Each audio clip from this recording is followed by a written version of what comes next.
तो हम चर्चा आज करेंगे कास्ट एंड जेंडर पर। जाति एवं लिंग। देखिए, यहाँ जो लिंग शब्द है, जेंडर शब्द है, ये विशेष अर्थों में प्रयुक्त होता है।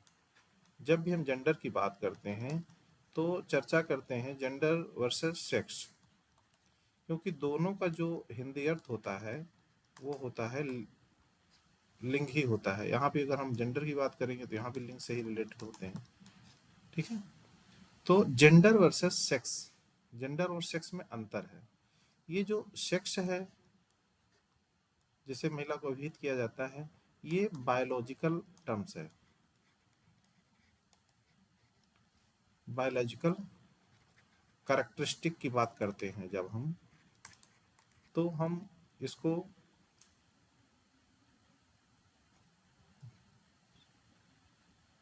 बायोलॉजिकल या जैविक विशेषताओं के आधार पर महिला को इंगित करते हैं, तो उसे हम सेक्स के आधार पर डिनोट करते हैं। और जेंडर जो शब्द है सामाजिक सांस्कृतिक शब्द है। जब भी जेंडर शब्द का प्रयोग किया जाता है तो सामाजिक सांस्कृतिक संदर्भों में प्रयोग किया जाता है।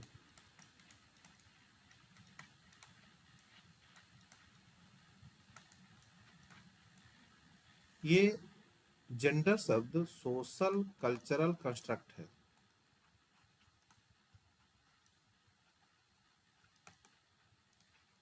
सोशल कल्चरल कंस्ट्रक्ट है, मतलब जेंडर का निर्माण सामाजिक और सांस्कृतिक परिप्रेक्ष्य में होता है। ये बात क्लियर है। जैसे जब हम महिला और पुरुष के बीच भेद करते हैं जैविक विशेषताओं के आधार पर, कि महिला और पुरुष की जब शारीरिक विशेषताओं को देखा जाता है तो उसमें बहुत सारे अंतर होते हैं। ये जैविकीय विशेषताएं होती हैं, ये जन्म से प्राप्त होती हैं। और इस आधारों पर जब हम पुरुष और महिला के बीच भेद की बात करते हैं, ये डिफरेंस है, भेद है, न कि विभेद है, तो वहां पर हम सेक्स टर्म से उसे डिनोट करते हैं। लेकिन जब हम यहाँ पे हमें पढ़ना क्या है, जेंडर, कास्ट एंड जेंडर, तो जेंडर का निर्माण कैसे होता है? तो जेंडर का निर्माण सामाजिक और सांस्कृतिक संदर्भ में होता है। सिमोन दी बोबुआर की जो बुक है द सेकंड सेक्स, उसमें उन्होंने कहा भी है कि महिला पैदा नहीं होती है बल्कि बनाई जाती है।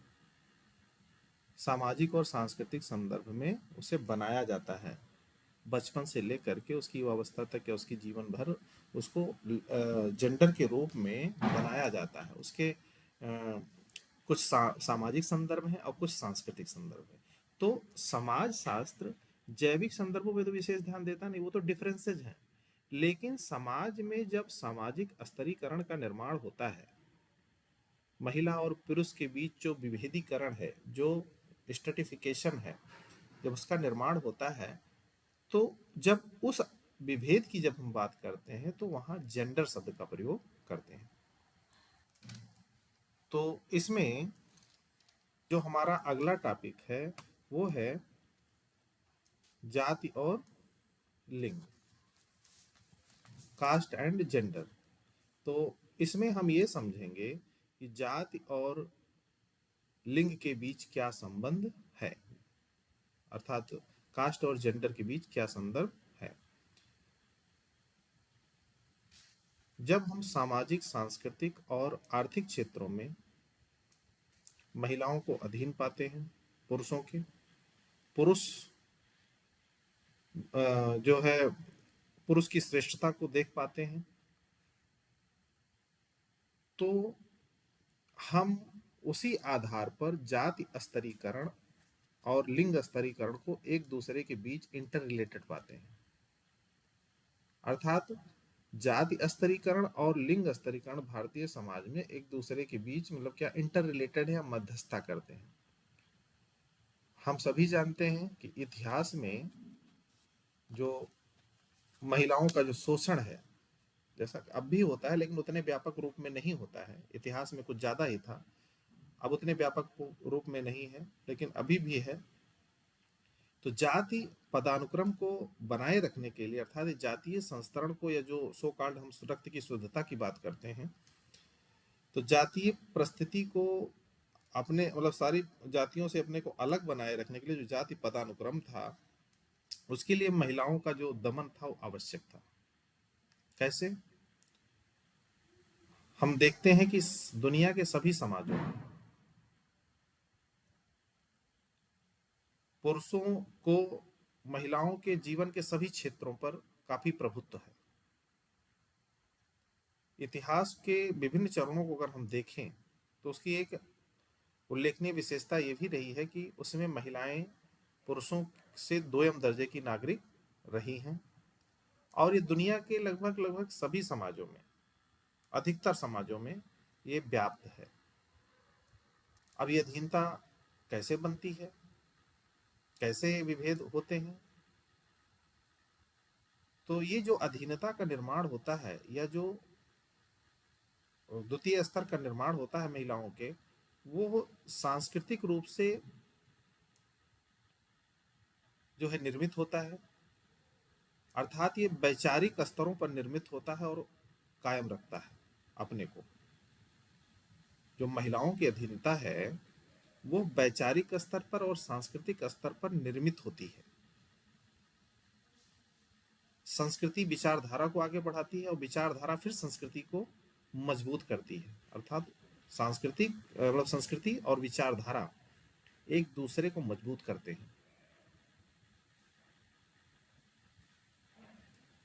ये तो क्लियर है कि महिलाओं की जो अधीनता है, या महिलाओं की जो दोयम दर्जे की जो सिटीजनशिप है या नागरिकता है, वो एक सार्वभौमिक घटना है। सार्वभौमिक घटना का मतलब है कि दुनिया के सभी समाजों में ये पाया जाता है।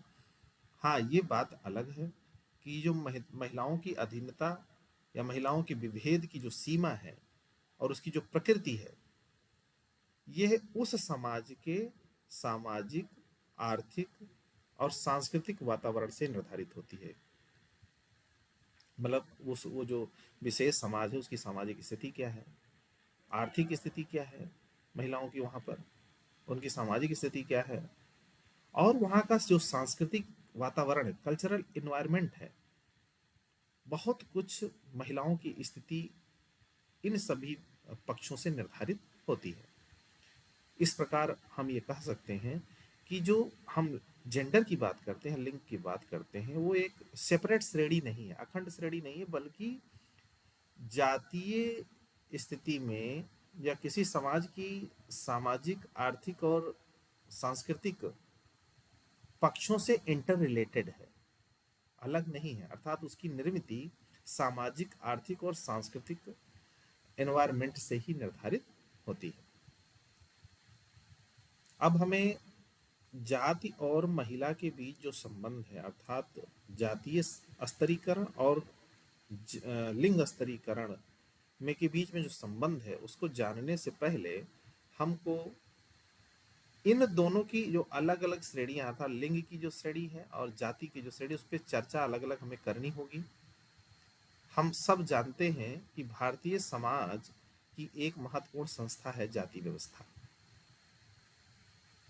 शुरुआत से ही अगर देखें, वैदिक काल से ही, तो समाज को चार समूहों, अर्थात ब्राह्मण, क्षत्रिय, वैश्य और शूद्र में वर्गीकृत किया गया था। और इस सिद्धांत को किस सिद्धांत से जाना जाता था? वर्ण सिद्धांत से नाम से जाना जाता था। मतलब अगर जाति की मानव शास्त्रीय समझ को समझें, जाति की मानव शास्त्रीय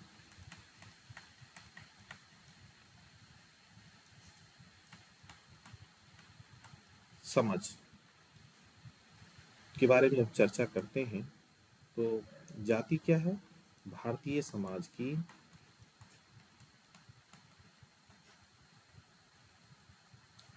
एक महत्वपूर्ण संस्था है।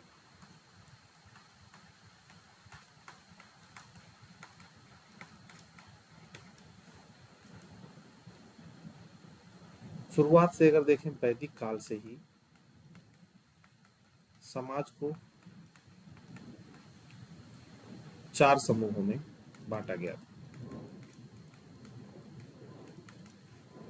4 समूहों में बांटा गया था। ब्राह्मण, क्षत्रिय और वैश्य और शूद्र, 4 वर्गों में। और इस चीज को क्या कहा गया था? इसको कहा गया था वर्ण सिद्धांत। वर्ण सिद्धांत, इसकी क्या विशेषता थी वर्ण सिद्धांत की? कि इसमें ये जो वर्ण सिद्धांत था, ये कर्म एवं योग्यता आधारित था।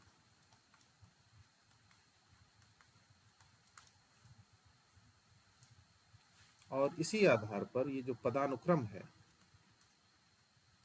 निर्धारित किया गया था, पदानुक्रम को निर्धारित किया गया था।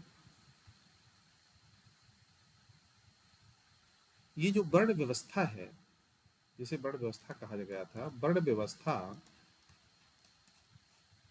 व्यवहारिक तौर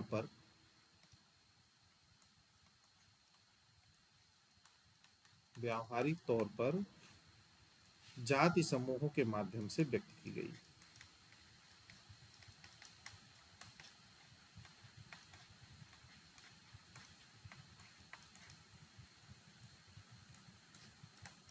जाति समूहों के माध्यम से व्यक्त की गई थी। जाति को परिभाषित करने के दृष्टिकोण से देखें तो श्रीनिवास ये कहते हैं कि जाति क्या है?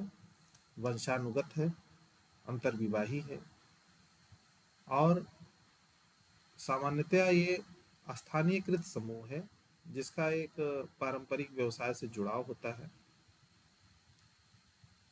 और विभिन्न जातियों को जो वहाँ का स्थानीय पदानुक्रम होता है एक विशेष स्थान निर्धारित होता है। तो श्रीनिवास जो है जाति व्यवस्था को विश्लेषित करने के क्रम में, उनकी परिभाषा देने के क्रम में कहते हैं कि जाति व्यवस्था क्या है? कि एक वंशानुगत श्रेणी है,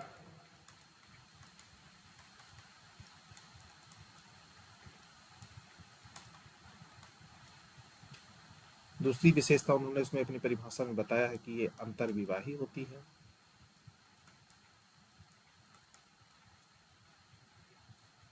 और ये सामान्यतः एक स्थानीय समूह है, स्थानीयकृत समूह है। और जाति व्यवस्था का, प्रत्येक जाति व्यवस्था का अपने व्यवसाय के साथ पारंपरिक जुड़ाव होता है।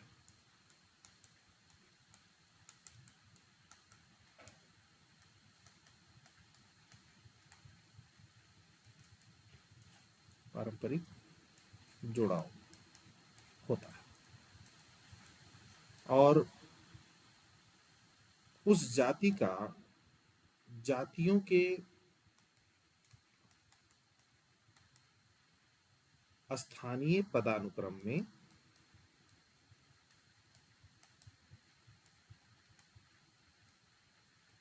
एक विशेष स्थान होता है।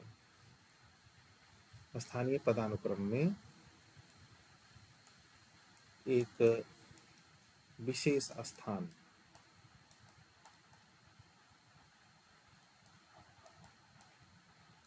ये जाति, यहाँ पे मैंने जाति व्यवस्था लिख दिया है, ये गलत है। जाति के बारे में उन्होंने कहा है। जाति क्या है? एक वंशानुगत श्रेणी है, अंतर्विवाही है, सामान्यतया एक स्थानीयकृत समूह है और जिसका कि व्यवसाय के साथ अपने पारंपरिक जुड़ाव होता है और वो जाति जो है उस स्थान विशेष के स्थानीय पदानुक्रम में उसका एक विशेष स्थान होता है। श्रीनिवास कहते हैं कि जातियों के बीच जो संबंध है उनके आधार तो कई हैं, मतलब बहुत सारी चीजें हैं, लेकिन उन सब चीजों के अलावा पवित्रता और प्रदूषण की अवधारणा सबसे ज्यादा महत्वपूर्ण है। मतलब जातियों के मध्य जो जुड़ाव है,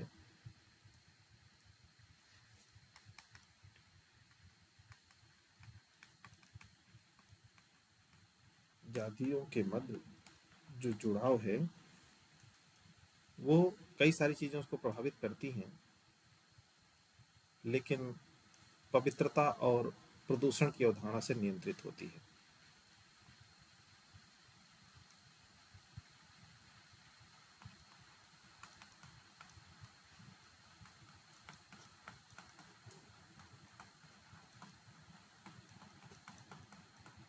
नियंत्रित होती है। एक उसकी एक विशेषता उन्होंने और बताई थी, सहभोजिता। सहभोजिता के संबंध होते हैं जाति में। ये श्रीनिवास द्वारा बताई गई विशेषता है। सहभोजिता के संबंध भी हो पाए जाते हैं, जिसमें क्या होता है कि सुपरिभाषित जीवन शैली है,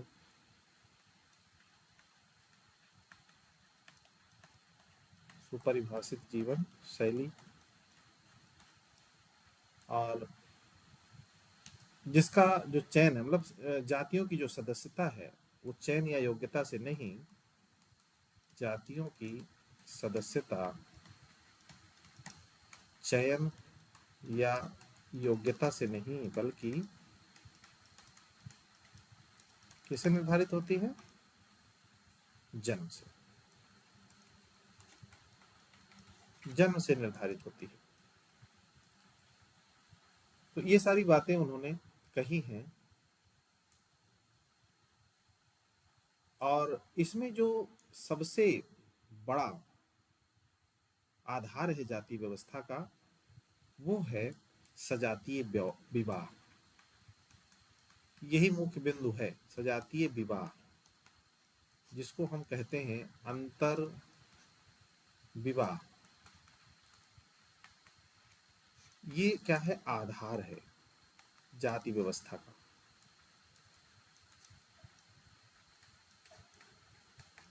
कैसे? कि बिना अंतर विवाह के जाति का पुनरुत्पादन नहीं हो सकता है। मतलब अंतर विवाह से ही क्या होता है? जाति का पुनरुत्पादन होता है।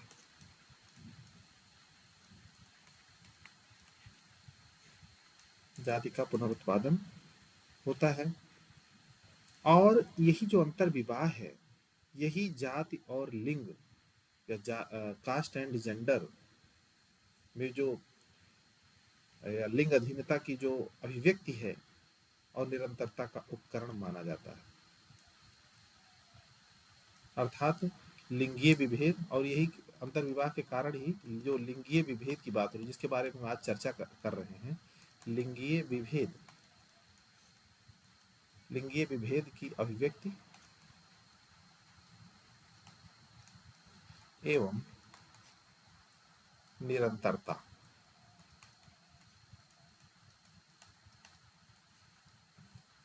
लिंगीय विभेद की अभिव्यक्ति और निरंतरता का उपकरण है क्या? अंतरजातीय विवाह। हम ये कह सकते हैं, श्रीनिवास ये कहते हैं कि जाति और लिंग अधीनता की जो बात है उसमें अंतर विवाह महती भूमिका अदा करता है,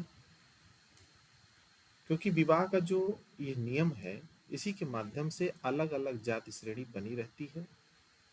और सो कॉल्ड जो हम धार्मिक शुद्धता की बात करते हैं, जाति स्थापना का एक महत्वपूर्ण आधार धार्मिक शुद्धता भी है, वो इससे बनी रहती है। और क्योंकि जो अंतर्विवाही व्यवस्था है ये जाति व्यवस्था में का प्रवेश बिंदु जो है, अर्थात हम ये कह सकते हैं कि महिलाओं को प्रवेश द्वार माना जाता है जाति व्यवस्था का, क्योंकि हम जानते हैं कि विवाह के पश्चात महिला जिस जाति में विवाह करती है उसकी जाति या उसकी कास्ट की टाइटल वही हो जाती है। तो एक तरह से कह सकते हैं कि जाति व्यवस्था में महिलाओं को प्रवेश द्वार माना जाता है, जाति व्यवस्था में प्रवेश का बिंदु है वो। इस प्रकार हम कहें तो जाति व्यवस्था में, ये जाति व्यवस्था की जो पूरी की पूरी संरचना है उसमें महिलाओं की कड़ी सुरक्षा की जाती है, क्योंकि इसी के माध्यम से जातियों की सुरक्षा निर्धारित होती है, जातियों की शुद्धता सुनिश्चित होती है। इसीलिए महिलाओं को कड़ी सुरक्षा में रखा जाता है। जाति का जो रक्त है वो द्विपक्षीय होता है, एक माता से और एक पिता से, क्योंकि जाति व्यवस्था का एक आधार है, रक्त की शुद्धता का नियम भी तो है उसमें।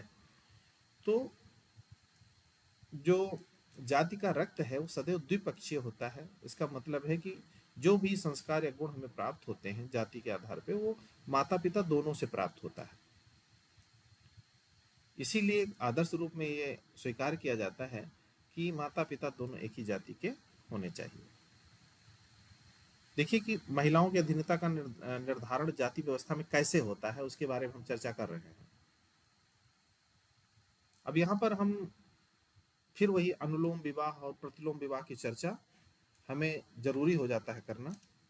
विवाह की व्यवस्था है उसमें एक अनुलोम विवाह और दूसरा प्रतिलोम विवाह। ऐसा विवाह जहां ऊंची जाति का लड़का निम्न जाति की लड़की से विवाह करता है उसे अनुलोम विवाह कहते हैं, और इस समाज द्वारा स्वीकृत किया गया और इसको अनुलोम नाम से अभिहित किया गया, अनुलोम नाम इसका निर्धारित किया गया। जबकि कर्मकांडीय दृष्टि से, अनुष्ठानिक दृष्टि से शुद्ध समूह की महिला का अर्थात उच्च समूह की महिला का निचले धार्मिक स्तर के पुरुष, निचले अनुष्ठानिक स्तर के पुरुष के साथ या अर्थात निम्न जाति के पुरुष के साथ विवाह को बड़ी दृढ़ता से जाति व्यवस्था में अस्वीकार कर दिया गया, जिसको क्या कहा गया है। तो कहने का मतलब अनुलोम विवाह जब ऊंची जाति का लड़का और निचली जाति की लड़की से विवाह करता है तो उसे अनुलोम विवाह कहा जाता है, और जब अनुष्ठानिक रूप से शुद्ध समूह या जिसको हम उच्च जाति कहते हैं, शुद्ध समूह की महिला का निचले अनुष्ठान स्तर के पुरुष के साथ विवाह को दृढ़ता से स्वीकार कर दिया गया। इस विवाह, अगर ये विवाह समाज में हुआ तो पहली बात तो ये अवैध है, अस्वीकृत है समाज द्वारा। लेकिन अगर हुआ भी तो इस विवाह के बाद उत्पन्न संतान को क्या कहा गया था, कल मैंने बताया था, अछूत माना गया। तो जो अछूत श्रेणी, जो अनटचेबल श्रेणी है, वो इस जाति व्यवस्था से बाहर एक श्रेणी का निर्माण हुआ प्रतिलोम विवाह से उत्पन्न, उसे अछूत माना गया। अब देखिए यहाँ पे ध्यान देने योग्य बात है कि जाति और लिंग अधीनस्थता का जो संबंध है वो यहाँ से निर्धारित देखिए हो रहा है कि यहाँ पर जिस विचार पे जोर दिया जा रहा था, अनुलोम विवाह पे जो जोर दिया जा रहा है वो हो पवित्रता की संरक्षक। किसको माना गया है जाति व्यवस्था में? महिला को। अर्थात महिलाओं को शुद्ध रखना है तो जाति व्यवस्था की शुद्धता बरकरार रहेगी। इसका मतलब है कि पवित्रता की जो संरक्षक के रूप में महिला को खुद को अपने को नीचा नहीं दिखाना है, बल्कि उसको ऊंचा उठाने की बात हो रही है, अर्थात स्थापित करने के लिए या वंशों की रक्त शुद्धता को स्थापित करने के लिए या व्यापक सामाजिक स्तरीकरण में या सामाजिक पदानुक्रम के भीतर परिवार की स्थिति को सीधे महिलाओं की शुद्धता से जोड़ दिया गया था। ये है जाति और महिला के बीच संबंध, मतलब कास्ट एंड जेंडर के बीच जो रिलेशन है इस तरह से निर्धारित किया गया। हम जानते हैं कि इसमें जाति व्यवस्था में महिलाओं को क्या है, पारिवारिक सम्मान का भंडार माना जाता है। जाति और लिंग पर अपनी चर्चा में हम अगर देखें तो भारतीय संदर्भ में अतीत में जो जेंडर की संकल्पना है या महिला लिंग की जो संकल्पना है उस पर चर्चा जरूरी है। जैसे सामान्य स्तर पर हम देखें तो महिलाओं की जो जन्मजात प्रकृति को क्या किस रूप में दर्शाया गया था?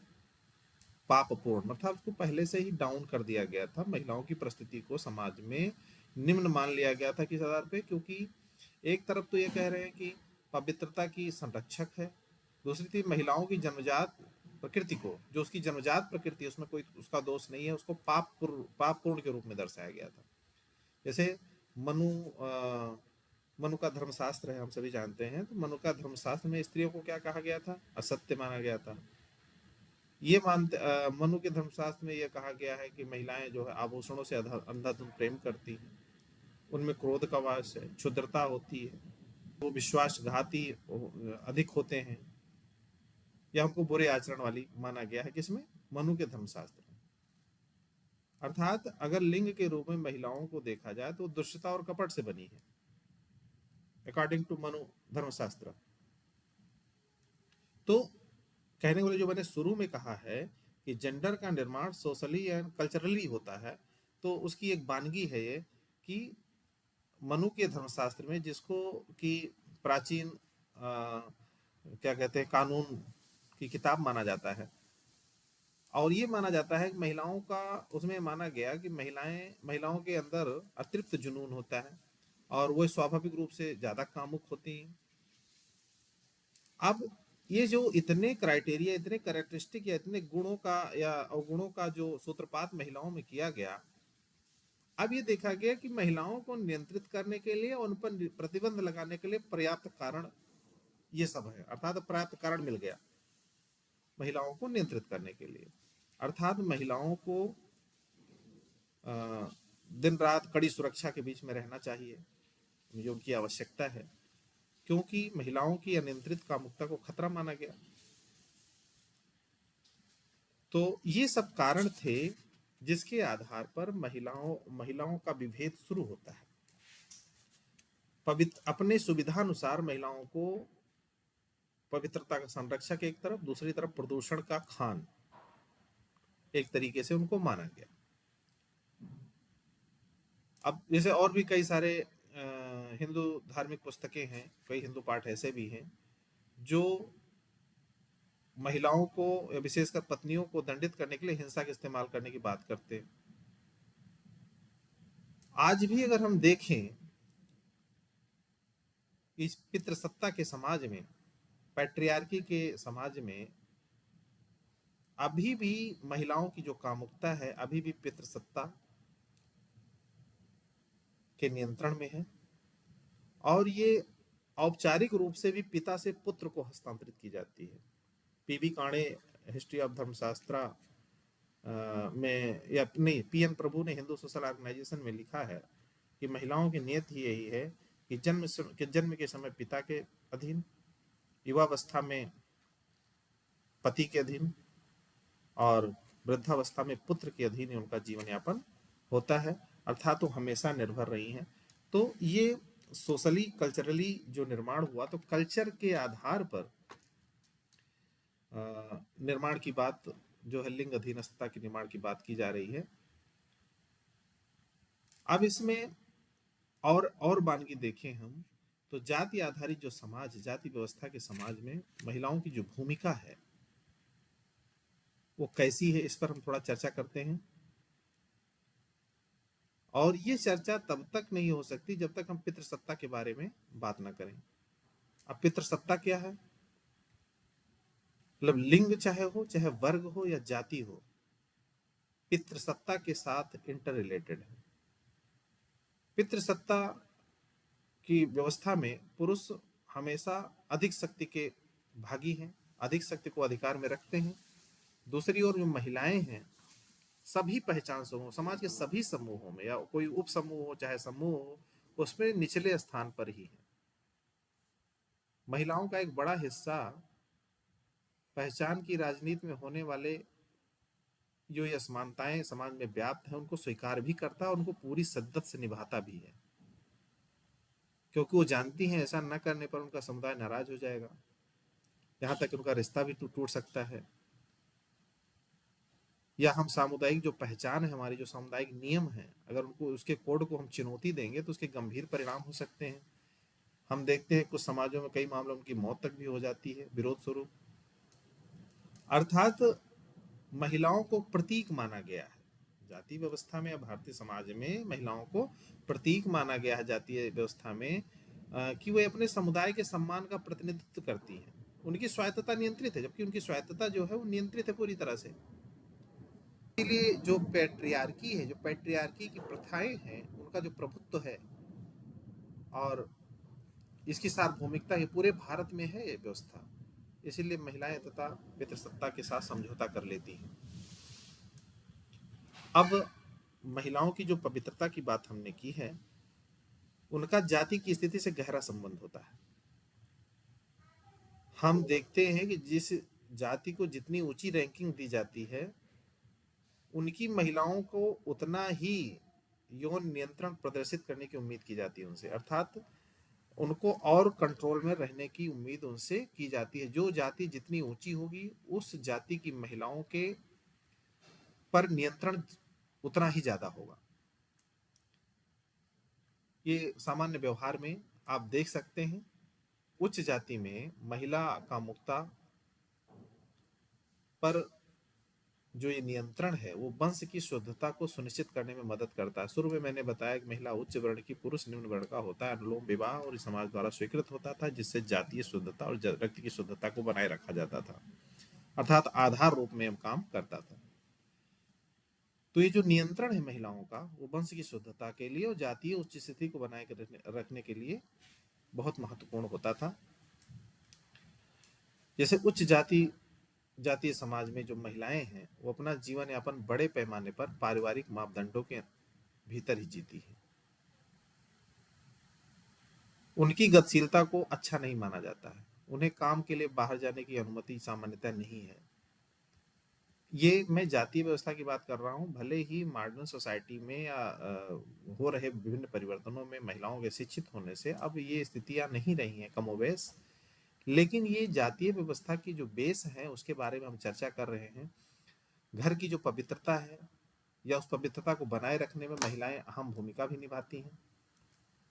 जैसे एक एग्जाम्पल है, नारीवादी लीला दुबे जी हैं। लीला दुबे ने जो है एक तर्क दिया है कि महिलाएं भोजन की तैयारी के माध्यम से, किसको क्या खाना है, खाने में किस तरह बनना है, शुद्ध भोजन कैसे तैयार होगा, ये जो भोजन की तैयारी है, इसके माध्यम से महिलाएं जाति की सीमाओं को बनाए रखने और इसकी शुद्धता बनाए रखने में महत्वपूर्ण भूमिका निभाती हैं।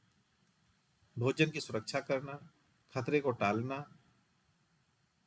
ये अर्थात उसके नियमों पर ध्यान देना कि कौन सा भोजन किस तरीके से बनना है, किस परिस्थिति में किस प्रकार का भोजन देना है, कैसे करना है, इसका प्रभाव ये महिलाओं के द्वारा दिखाया जाता है।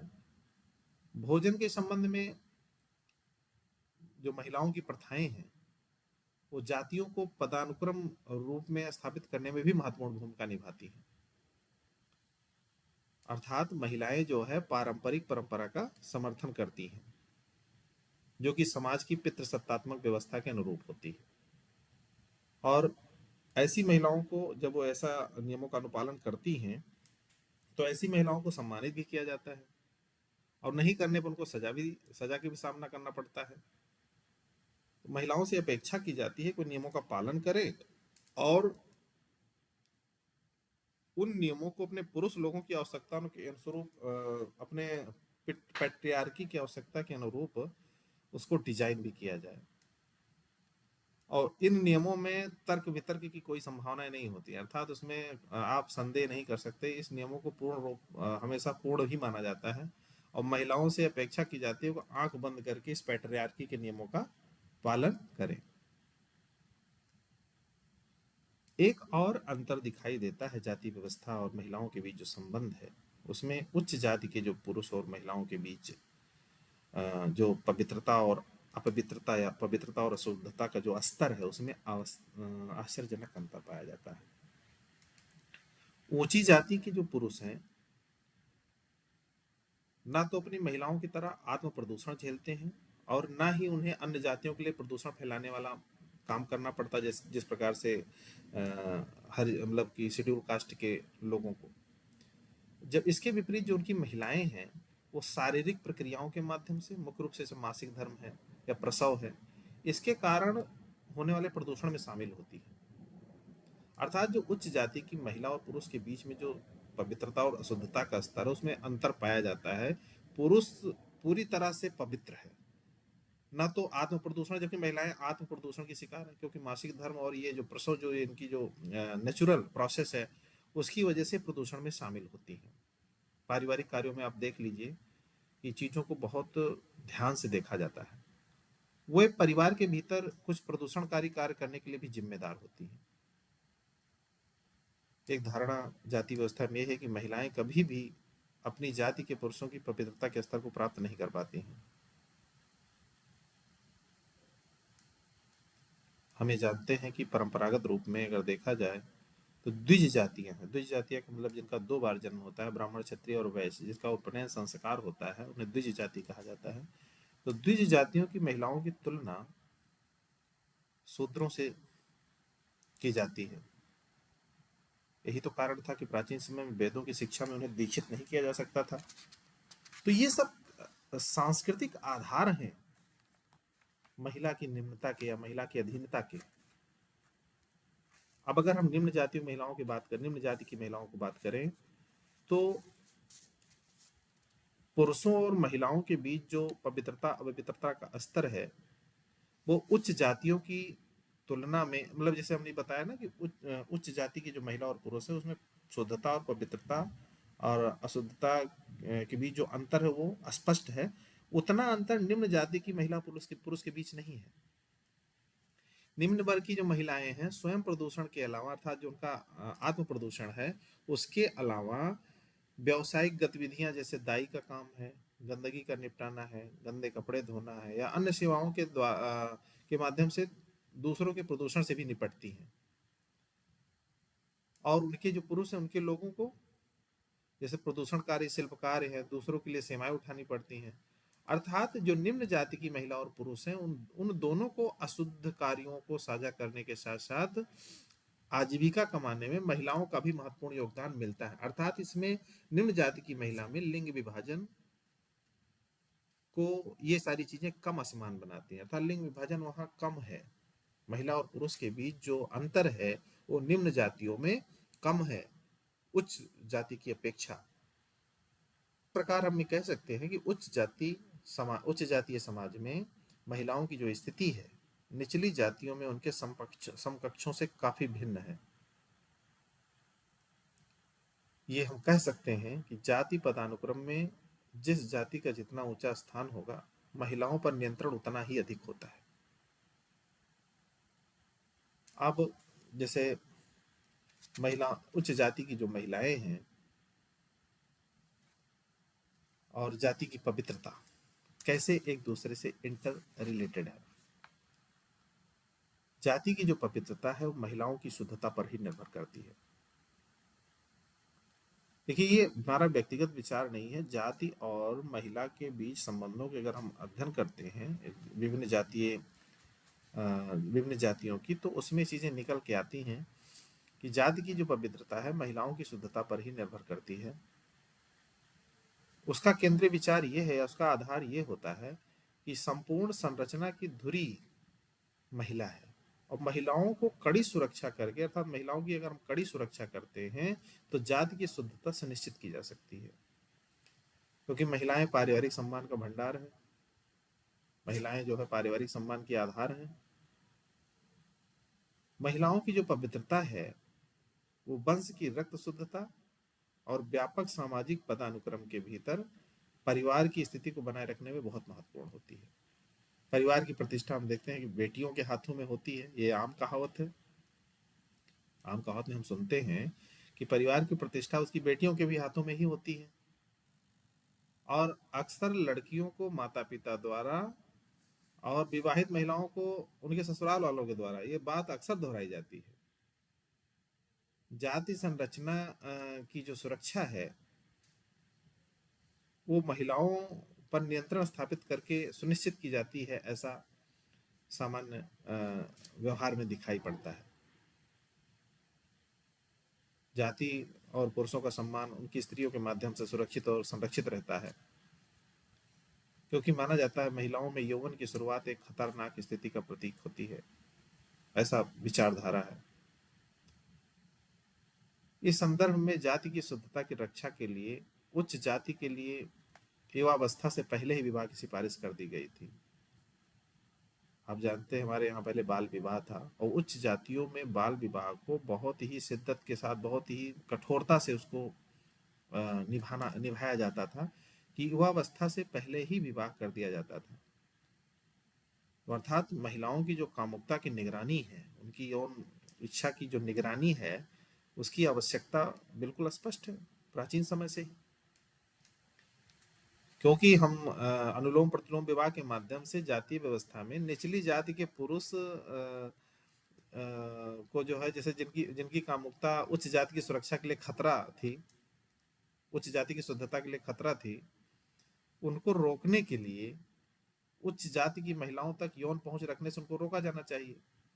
इसीलिए महिलाओं की लगातार सुरक्षा की जानी चाहिए। तो जो अनुलोम विवाह और प्रतिलोम विवाह का जो कॉन्सेप्ट था, वो इसी पे बेस्ड था। अब महिलाओं की पवित्रता और जाति की प्रस्थिति के जो बीच संबंध की बात होती है, वो किस प्रकार से है कि उच्च जाति की जो महिलाएं हैं, उनसे अपेक्षा की जाती है कि वो अधिक से अधिक यौन नियंत्रण प्रदर्शित करें। उनमें कौमार्य और वफादारी के मुद्दे को बहुत महत्व दिया जाता है। इसी तरह से भोजन भी, जो शुद्धता और प्रदूषण के अनुष्ठान मुहावरे में जो है, भोजन भी एक महत्वपूर्ण फैक्टर है। तो महिलाओं में ये दिखाई देती हैं। अर्थात जाति और लिंग में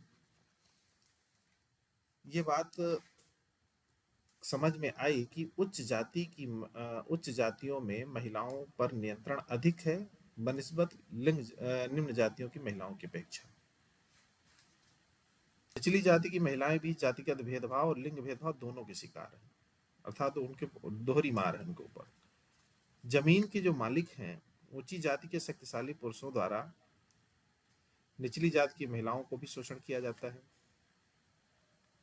निम्न जाति के पुरुषों के लिए कृषि पदानुक्रम में, मतलब कृषि की जो कृषि का जो स्तरीकरण, कृषि का जो पदानुक्रम है, अपने उच्च जाति के स्वामियों और वरिष्ठों की वासना और इच्छा के खिलाफ अपनी महिलाओं की रक्षा करना भी थोड़ा मुश्किल था।